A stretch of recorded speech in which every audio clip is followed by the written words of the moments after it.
Thank you again for being invited to the third debate. I would like to start with this. My friend Isu likes to use strong words to intimidate me. But Ethiopia has over 130 million people and adding more than 3% a year, the size of Eritrea.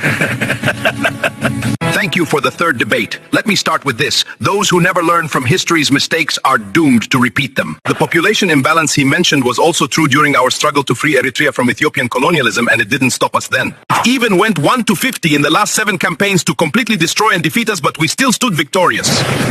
Back then, Ethiopia had every advantage: foreign-trained massive army, modern weapons, fighter jets and helicopters. Eritrea had no one except its heroic sons and daughters, an unbending population and determination that made the difference. By the way, Meles also thought numbers and weapons as well as support from powerful nations would make the difference, but we stopped him cold as well. Before you flex your population-size muscles at me or brag about your modern weaponry, learn your history. Maybe you will think twice. I am not Mengistu or Meles. I know exactly what I'm doing.